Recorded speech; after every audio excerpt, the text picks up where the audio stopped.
Does combat ever stop feeling fun for you, DMs? Like, does the math, the initiative tracking get tiresome? Or does the constant back and forth as your min-max players frustrate you and your new players feel frustrated?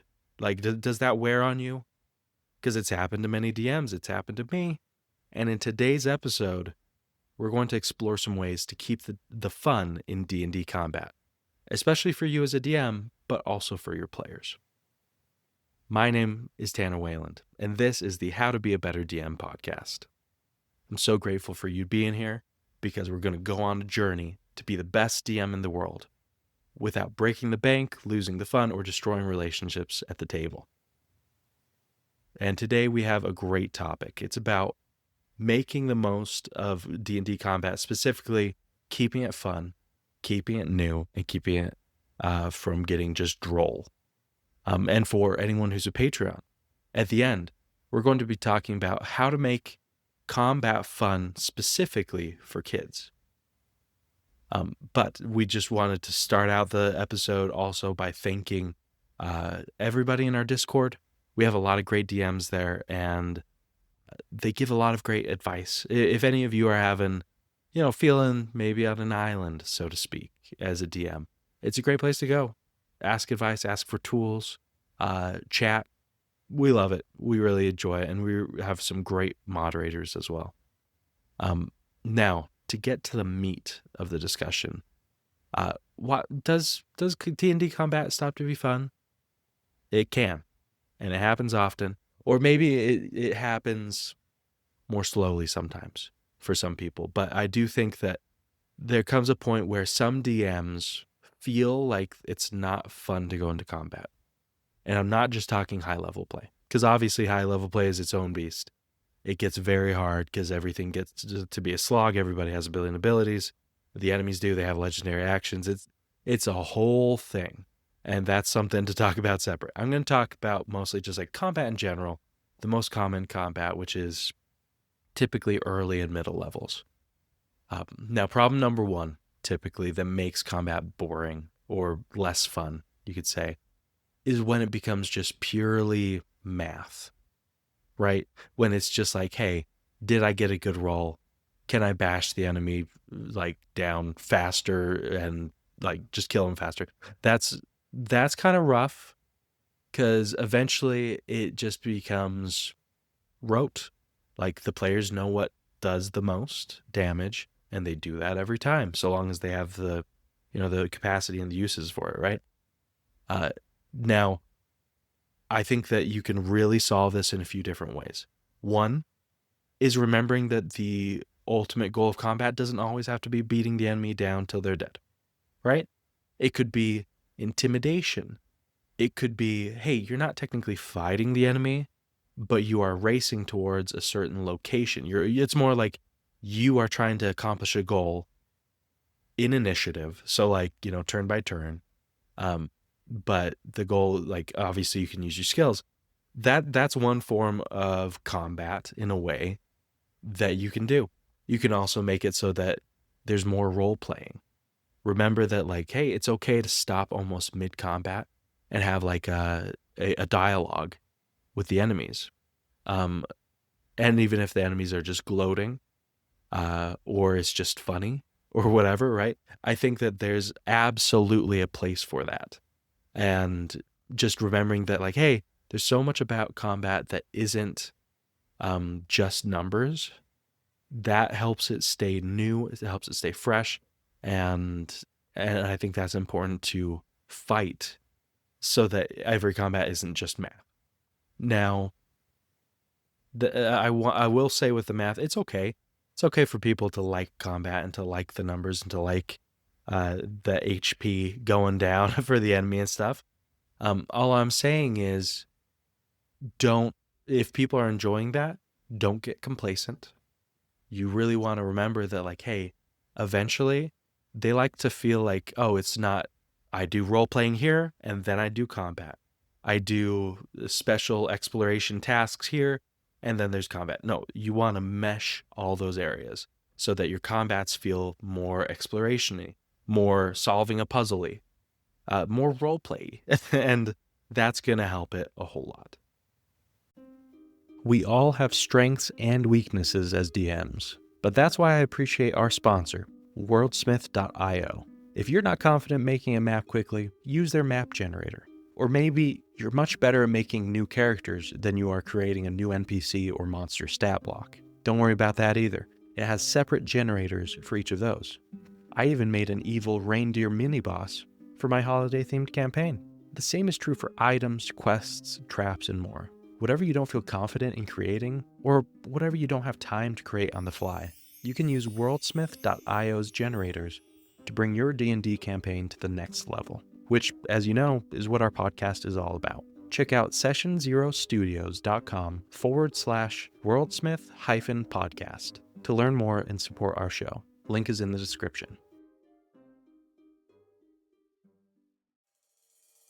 You work 8 hours a day. You spend time with your family, and when you come home, you do work around the house. And it seems that you never have as much time as you would like to prepare for your D&D sessions. Does this sound like you? Wouldn't it be amazing to have endless material prepared for your D&D sessions anyways? That's where Roll and Play Press comes in. Roll and Play Press provides D&D 5e compatible material for any type of session. Running a one-shot? Check out their One-Shot Wonders book with over 100 one-shot ideas. Getting started with a new sci-fi campaign? Get their Game Master's Sci-Fi Toolkit to have your games much more prepared with much less effort. Why reinvent the wheel?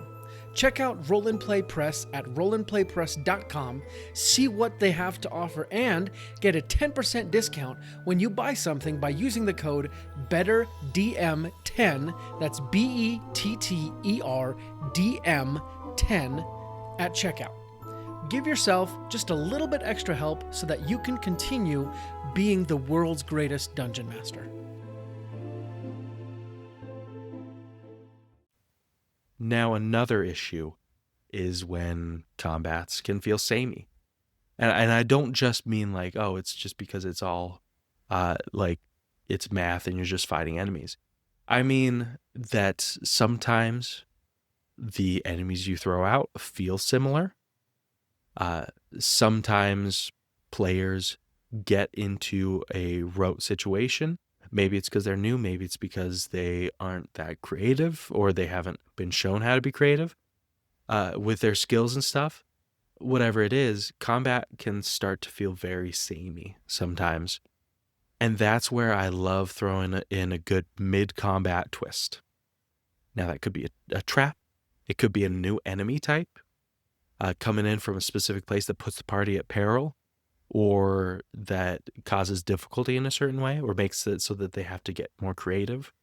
As I mentioned earlier, an alternate goal that appears mid-combat. That's a huge way to be like, oh, you were focused on just getting out damage at the start. Suddenly, that's not the biggest concern. And that helps a lot with not feeling samey. Or reverse, you start out with someone trying to solve a puzzle, and then halfway through doing it, it becomes combat. Enemies are dropped in. That's a good way too, because it's like, oh, you're almost in a way putting out a glass cannon enemy so that they like are distracted from solving the puzzle, but it makes it feel very new, right? Now, in terms of players getting into a rut with their skills, I think that's why it's so important to check with your players, get updates on the character sheets, talk with them between sessions and at every level up, and also be like, hey, how are you liking your character? Do you want to change anything? Is there a certain item that you think would add a lot of versatility, fun, whatever it is, right? Do they want a multi-class? Talking these things through with your players, not like you have to hold their hand for it, but just talking out the possibilities. Because the DM is a mentor in a certain way, mentoring them on like, hey, you can be very creative. And also, it doesn't always have to be about a bigger role. And you can try for things. And I'm going to make you roll for it, but I'm going to be a less strict DM and I'm going to try and play around. So if you want to like actually bind an enemy and tie them down with a certain special moveset, if you want to actually grapple them down and that to mean something, let's talk about it. I'd love to make combat more interesting for you. That conversation can go a long way. Now, in terms of enemies feeling samey, I think new monster abilities. I'm a huge fan, right? Because as much as you want your enemies to pack a punch, you also want them to be interesting. You want players to be like, "Oh my goodness, I've fought a lot of, you know, like gelatinous cubes and stuff. Uh, I how is this one different?" Or, "Oh, this is a goblin, but what's up with that staff he's carrying?" And don't make the staff just do fireball, right? Fireball's fine, but like make the staff drop them into a pit, or turn one of them into a rabbit. Whatever it is, give your monster new abilities so that even if it looks similar to others or it's a different type, it doesn't act the same as others. Hopefully that makes sense. And then, of course, in terms of sameness, uh, I really like changing up the terrain and adding in a trap, or not even adding in a trap, but just making the terrain part of combat.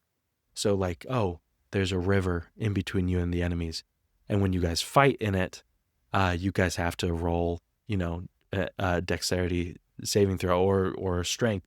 And if you fail, then you slip and you go prone and you move down the river a little bit, or for a waterfall, or oh, you're right by a cliff, or the area around you is on fire because it's a forest and someone lit a fire and it's slowly encroaching, and you have to keep that in mind.